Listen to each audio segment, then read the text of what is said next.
আপনার টিকটক অ্যাকাউন্টে প্লেলিস্ট অপশানটি নাই। এই প্লেলিস্ট অপশানটি আপনি কিভাবে চালু করবেন এই ভিডিওতে দেখাবো। টিকটক অ্যাকাউন্টে সব কিছু ওকে থাকার পরেও আপনার অ্যাকাউন্টে প্লেলিস্ট অপশানটি চালু করতে পারছেন না। যেমন প্লেলিস্ট অপশানটি চালু করার সময় কিন্তু সেম এই ইন্টারফেসটা শো করে। এই অপশানটা আপনি কিভাবে চালু করবেন দেখাবো। চ্যানেলে নতুন হলে প্লিজ সাবস্ক্রাইব করবেন এবং বেল বাটন বাজাবেন। ফেসবুক হলে ফলো এবং শেয়ার করবেন প্লিজ। ফার্স্ট আপনি কি করবেন, আপনার টিকটক প্রোফাইলের একটা স্ক্রিনশট নিয়ে রাখবেন। টিকটকে আসার পর এখানে আপনি প্রোফাইলে ক্লিক করবেন। তারপর এখানে আপনি থ্রি লাইনে ক্লিক করবেন। তারপর এখানে আপনি সেটিং অ্যান্ড প্রাইভেসি অপশানে ক্লিক করবেন। একটু নিচের দিকে আসি, এখানে একটা অপশান দেখতে পাবেন রিপোর্ট এ প্রবলেম, এখানে আপনি ক্লিক করুন। তারপর এখানে আপনি ক্রিয়েটর টুলস অপশানে ক্লিক করবেন। তারপর সেম এই ইন্টারফেসটা শো হবে।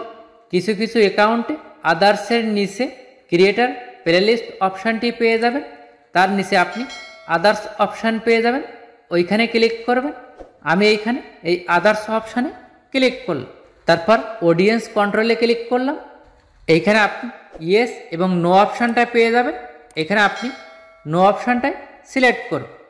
তারপর এখানে আপনি নিড মোর হেল্প অপশানে ক্লিক করবেন। তারপর সেম এই ইন্টারফেসটা শো হবে। তারপর এখানে আমি একটা লেখা পেস্ট করছি, সেম এই লেখাটা আমার কমেন্ট বক্সে বা ভিডিও ডিসক্রিপশন বক্সে পেয়ে যাবেন। এইখানে যে লেখাটা দিয়েছি এই লেখার নিচের দিকে দুইটা লেখা চেঞ্জ করতে হবে। ইওর নামের এইখানে আপনার নিজের নামটা দিয়ে দেবেন এবং টিকটক ইউজার নেম, এইখানে আপনার টিকটক অ্যাকাউন্টের ইউজার নেমটা দিয়ে দেবেন।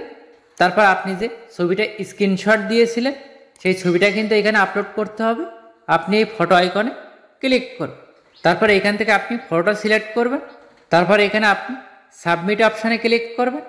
টিকটক অ্যাকাউন্টে 200 ফলোয়ার না হলে কিন্তু প্লেলিস্ট অপশানটি চালু হয় না, আর 10,000 ফলোয়ার না হওয়া পর্যন্ত কিন্তু টিকটকে প্লেলিস্ট অপশানটি চালু হয় না। আর কিছু সময় কিন্তু অটোমেটিকভাবে 1000 ফলোয়ার হওয়ার পরে প্লেলিস্ট অপশানটি চালু হয়ে যায়। আর এইভাবে আপিল করলে আশা করি 24 থেকে 48 ঘন্টার ভিতরে আপনার সমস্যাটা সমাধান হয়ে যাবে।